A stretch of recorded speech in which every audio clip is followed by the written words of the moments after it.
concerned. The grand finale of the Spires 5-a-side Naija street soccer tournament took center stage in Lagos, and Sportsville was there. We have brought you this report. Enjoy the best of street soccer. Welcome to Sportsville News Train. I am Nengi Ernest Ademola. It was a carnival-like atmosphere at the Stable Sports Center in Lagos, as over 1,000 fans and spectators converged for the grand finale of the 2025 Spires 5-a-side Naija Street Soccer Tournament. The rapturous crowd couldn't hold back their excitement as on-air personality Ezugbo Chukwudi ensured they weren't left out from the action with exciting pre-match side attractions. 1, 2, 3, go! Oh yeah, go, they go, follow them, they go. Oh yeah, throw the ball quickly. Let's go. Next person. Oh yeah, next person. Try. Quickly, don't start. Quickly. Oh yeah, they go. Lagos Island-based club White Tigers retained the title they won last season as they emerged back-to-back champions. The coach Emmanuel Olom tutored side defeated Papa SA Football Club 4-0 in the pulsating encounter. This year is very tough competition because I can't say that the first edition, most people didn't know our tactics, but this year, plenty of people come together and know our tactics. If you watch out the first game of the tournament, we go on draw with a team that we know that we should have beat them hands down. But God made everything easy for us. When we go back to home and do our techniques, all our homework, then God give us the victorious.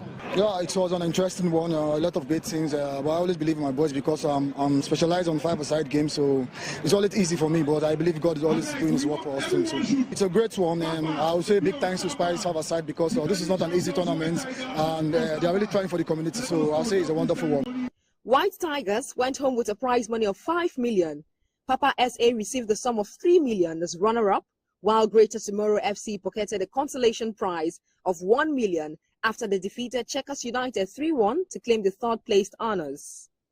For the individual honors, Ojo Rahman finished as this season's top scorer with 14 goals, and he also emerged as the MVP of the tournament.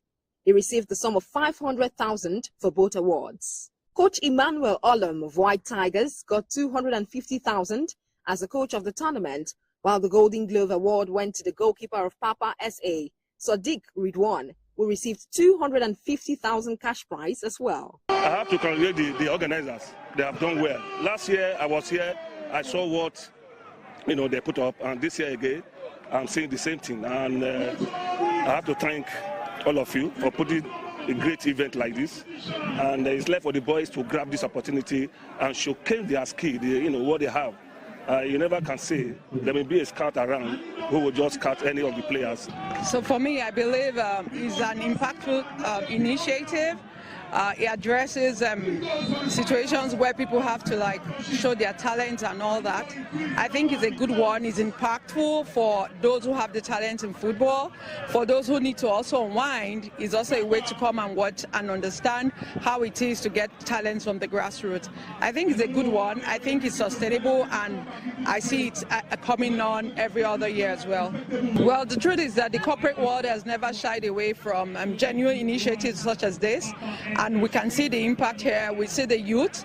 We saw over 1,000 youth earlier. It's actually an opportunity to catch them young as well.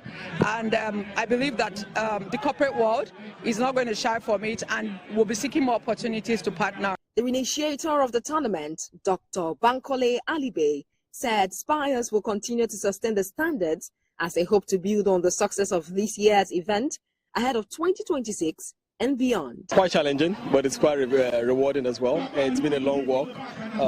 Remember when we started this year, we decided to change a few things around. We introduced the age restrictions, we introduced the strict identification of players, and so on and so forth. And it actually has really helped us because, as you can see, just behind us here, we have Papa SA, who most of their players are just below the age of 20, and they are one of the promising teams. And they speak to the future of Nigerian football.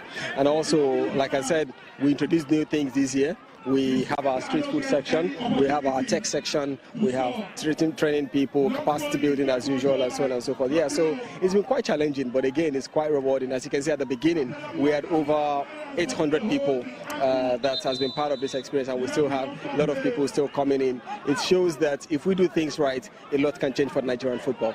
Nigeria is actually the biggest breeding ground for young people all over the world. I mean, we have an unusual amount of young people, and if we do things right, we will have the opportunity to rewrite the story of our people. If we look at the total number of people that were part of the tech, Sport Meet Tech program, the kind of skill, the kind of questions they ask, the kind of learning that they've been part of, it shows their hunger for skill development, their hunger for human capital development, and being able to fill or plug that gap is something that is quite rewarding for us, and we believe that we can do a lot more. We just need a little bit more push. This year's tournament had 40 teams compete in the divisional qualifiers, while the 16 finalists made it to the state championship. All bets are